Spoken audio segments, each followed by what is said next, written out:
I hate the word selfish. I'm using that in the reference point of how other people would think is selfish. If you're not taking care of yourself, it's selfish because someone else is going to have to take care of you. You're going to have to let your mom take care of you, right? Or your friends take care of you, your girlfriend take care of you. When you're not focused and tunnel vision focused, it's selfish, dude. Okay, you can be the philosopher all you want, right? But that's a joke. You look at most of the philosophers through history and they don't have a life you want to emulate. And a lot of them were trust fund babies, right? A lot of them were guys who didn't have to work. Karl Marx was very wealthy, right? And he had servants in his house while he was writing about the socialist utopia. And you can also look and see the way that he treated his wife, not particularly well. So the thing that you have to remember is that having a wide perspective is useful, but the tunnel vision is so key. I can't tell you how key it is. And when you don't have that tunnel vision, what it really comes down to is you don't think that you matter. So you give yourself all these other reasons why you don't matter instead of like, no, okay, I matter. I'm getting really attached to my life. I'm not detaching from it, right? I'm not running off anywhere. I'm getting attached to it. I'm going to make the best of it. I'm going to make the best of every day that God's given me. And I'm going to make the best for the people around me because that does matter. And why does that matter? Because I fucking choose to say that that matters. I choose what matters. I'm in control of my life. I'm in control of my thoughts.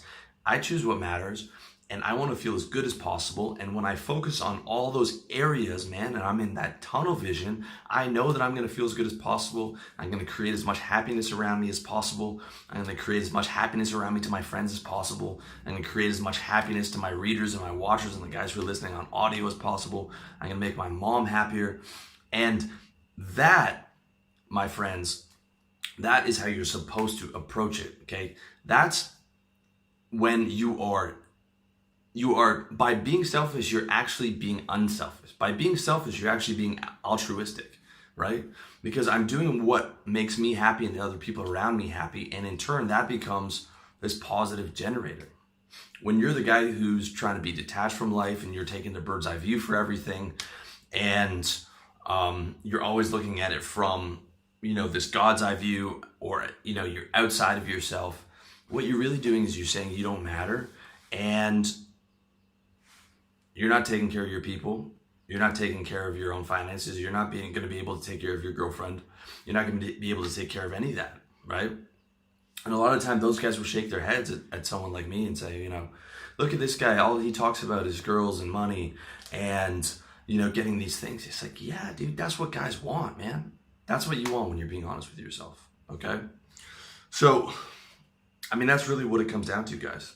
You got to have that tunnel vision. You got to be focused. Forget about that bird's eye view. Forget about the philosophical angle too much. You can use it to contemplate different areas, but I'm telling you, I made myself really unhappy by pursuing that for so long instead of really just getting up, getting a sales job, getting going, making that money, focusing, instead of thinking I was too smart for that, or I was too big for that, or I was too caught up in these ideas that weren't serving me and weren't serving my people, man. So get on that tunnel vision, man. Start serving yourself, start serving your people, start creating happiness around you, man. Start getting that money, start getting those girls, whatever it is you want, and get that tunnel vision on, because you matter. If you don't think you matter, man, then that's a question of self-esteem, okay? You got to flip it around to where your self-esteem is like, yeah, man, I matter in this game of life. This was created for me, man. The way I see it, it's created by God for me. I'm the spirit, but I have this avatar to play with, right? And I can level up this avatar, I can have fun, I can create positive interactions for people. One day it's gonna end, sure, but the way that I see it is what I was before I was born and after I die is not gonna end. And either you move into that final realm of the spirit or you come back to the next life cycle. That's my perspective, at least. If that's not your perspective, that's fine, but you gotta understand that you matter, and you got to be grateful for life, okay? You have to be grateful. You have to think that you matter. You have to think that your time is valuable. You have to think that it's important to create value in this world. And I'm telling you, the result will be a much, much, much happier quality of life when you have that tunnel vision on. And when you don't, I'm telling you, the result is going to be nihilism, right? And the way that nihilism ends is you not wanting to live. I've been there, dude. I've been in in that ultra philosophical state, and it always ends in what's the fucking point, okay? So stay on point, stay attached, stay on your game, stay in tunnel vision, stay thinking that you matter, stay thinking that you have a mission in life, that you have a purpose in life, you know, whether that's from God or whether that's from what you're creating and co-creating with other people, man. That is the way to do it, man. That's how you stay on top.